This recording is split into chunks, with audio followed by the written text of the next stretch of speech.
जय माता दी दोस्तों, कैसे हैं आप सब। दोस्तों बात कर रहे हैं ग्रहों के सेनापति मंगल के बारे में, जो 3 अप्रैल 2025 को दोपहर 1:56 पर राशि परिवर्तन करेंगे और वो कर्क राशि में प्रवेश करेंगे।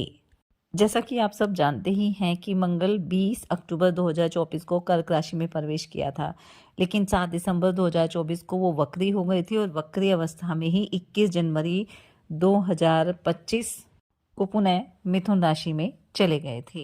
अब मिथुन राशि में मंगल 24 फरवरी 2025 को मार्गी होकर 3 अप्रैल 2025 की देर रात पुनः कर्क राशि में प्रवेश करेंगे और जहां 7 जून 2025 तक मंगल रहने वाले हैं। और मंगल जिन्हें साहस, पराक्रम, ऊर्जा का कारक ग्रह माना जाता है। आपको बता दें कि कर्क राशि में मंगल नीच अवस्था में होते हैं, तो मंगल के इस राशि परिवर्तन का सभी राशियों पर प्रभाव रहने वाला है। तो इस वीडियो में हम चर्चा कर रहे हैं मकर राशि के बारे में कि मंगल के इस राशि परिवर्तन का मकर राशि के जीवन पर क्या प्रभाव पड़ेगा, क्योंकि जो मंगल है वो मकर राशि के सुख भाव और लाभ भाव के स्वामी हैं और इस दौरान वो सप्तम भाव में नीच अवस्था में रहेंगे। तो सप्तम भाव में मंगल का क्या प्रभाव मकर राशि के जीवन पर पड़ेगा और कौन से उपाय करना बेहतर रहेगा, इन्हीं सब बातों के बारे में इस वीडियो में हम चर्चा करेंगे। तो आगे बढ़ने से पहले आप सबसे निवेदन है कि अगर आप मेरे चैनल पर पहली बार आए हैं तो मेरे चैनल को सब्सक्राइब जरूर कर लें।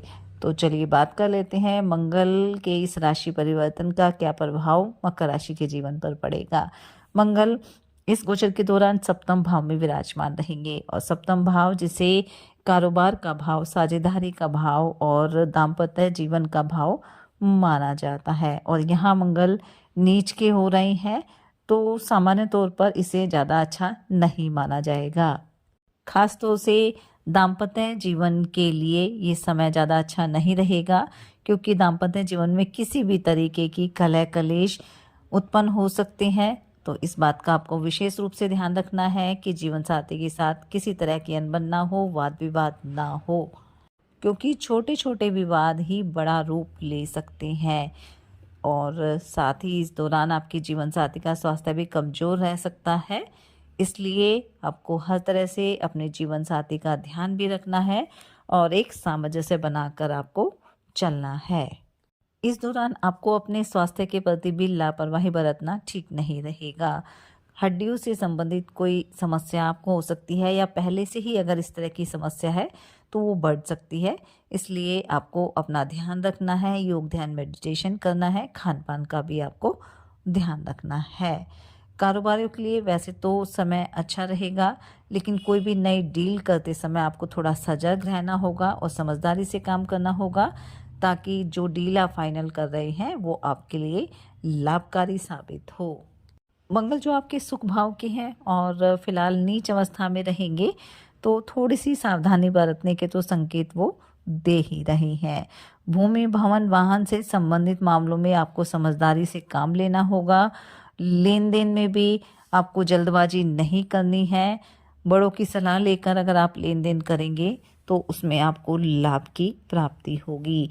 भाइयों बहनों से, मित्रों से, सहयोगियों के साथ आपको अपने रिश्तों में एक तालमेल कायम करके चलना होगा। नौकरी पेशा लोगों के प्रमोशन के योग इस दौरान बनेंगे। नई नौकरी के अवसर भी मिल सकते हैं। बस जल्दबाजी किसी भी काम पर आपको नहीं करनी है। यात्राओं के योग भी रहेंगे, खासतौर से कारोबार को लेकर, जो आपके लिए लाभकारी रहेगी। बस वाहन आपको थोड़ा सावधानी पूर्वक चलाना है। 12 अप्रैल 2025 को सुबह 6:32 पर मंगल अपना नक्षत्र परिवर्तन भी करेंगे और पुष्य नक्षत्र में वो प्रवेश करेंगे। तो 12 अप्रैल के बाद समय आपके लिए ज़्यादा लाभकारी रहेगा। लाभ के योग बनेंगे, करियर में तरक्की होगी, आर्थिक स्थिति भी मजबूत बनेगी। विद्यार्थियों के लिए ये अवधि काफ़ी अच्छी रहेगी। प्रतियोगी परीक्षा में सफलता मिलेगी। साथ ही उच्च शिक्षा ग्रहण करने के लिए विदेश जाना चाहते हैं या अपने घर से दूर जाकर आप किसी तरह की नौकरी करना चाहते हैं, तो ये समय आपके लिए काफ़ी लाभकारी रहेगा। सरकारी नौकरी के योग बनेंगे। सेना में, पुलिस में जाना चाह रहे हैं, उसकी तैयारी कर रहे हैं, तो रिजल्ट आपको पॉजिटिव मिलने की प्रबल संभावना रहेगी। सरकारी कार्यों में भी आपको ज़बरदस्त सफलता प्राप्ति के योग बनेंगे। दान कर्म में भी आपकी काफ़ी रुचि रहेगी। दान पुण्य के कार्य भी आप करेंगे। किसी धार्मिक स्थल की यात्रा पर जाने के योग भी इस दौरान बन सकते हैं। इस दौरान आपको इस बात का भी ध्यान रखना है कि जो भी कारोबार में आपकी योजनाएं हैं उन्हें हर किसी के सामने शेयर नहीं करना है। अपने विरोधियों से सतर्क रहने की ज़रूरत है, क्योंकि आपके कार्यों में वो रुकावट डाल सकते हैं या आपके खिलाफ कोई षड्यंत्र भी कर सकते हैं।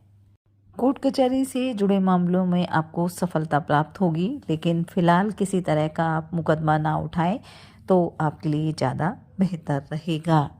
इस अवधि में आपका जो व्यवहार है वो थोड़ा सा चिड़चिड़ापन आपके अंदर आ सकता है, अहंकार की भावना आपके अंदर आ सकती है। तो इस बात का विशेष रूप से आपको ध्यान रखना है कि आप शांत रहे, संयमित रहे, क्रोध करने से बचे और सभी के साथ आप सामंजस्य बनाकर चले, ताकि मंगल का जो प्रभाव है आपके लिए लाभकारी रहे और आपको मंगल बड़ी सफलता दिलाए।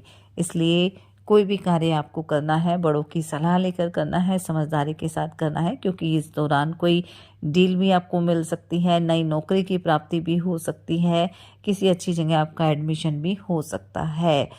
सफलता के योग बनेंगे, लेकिन कहीं ना कहीं अपने अहंकार की वजह से, अपने क्रोध की वजह से आप इन अवसर को खो सकते हैं। इसलिए इस बात का आपको विशेष रूप से ध्यान रखना है, समझदारी के साथ आगे बढ़ना है।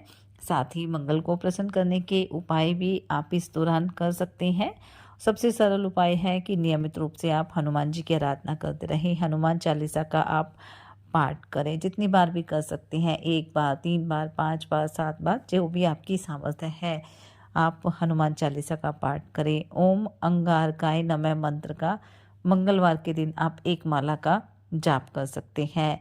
लाल रंग मंगल ग्रह का प्रतीक है, इससे सकारात्मक ऊर्जा मिलती है, इसलिए मंगलवार के दिन खास तौर से आप लाल रंग के कपड़े धारण करें। और मंगलवार के दिन आप तांबे का दान कर सकते हैं, इससे आपकी ऊर्जा में वृद्धि होगी। तांबे का कड़ा आप पहन सकते हैं। मसूर की दाल और गुड़ का दान करें, किसी जरूरतमंद व्यक्ति को आपको ये दान देना है। और सबसे ज़रूरी कि मेहनत करते रहें, अपने प्रयास जारी रखें और अपने बड़ों का सम्मान करें, उनकी सेवा करें और अपनी सामर्थ्य अनुसार गरीब और असहाय लोगों की मदद करें। जिस तरह से भी आप कर सकते हैं, किसी बच्चे की विद्या अध्ययन में सहायता कर सकते हैं। इससे मंगल का जो प्रभाव है आपके जीवन में हमेशा पॉजिटिव रहेगा और आपको पॉजिटिव रिजल्ट ही मिलेंगे। मंगल का राशि परिवर्तन करना आपके लिए लाभकारी रहे, इसी मंगल कामना के साथ। जय माता दी।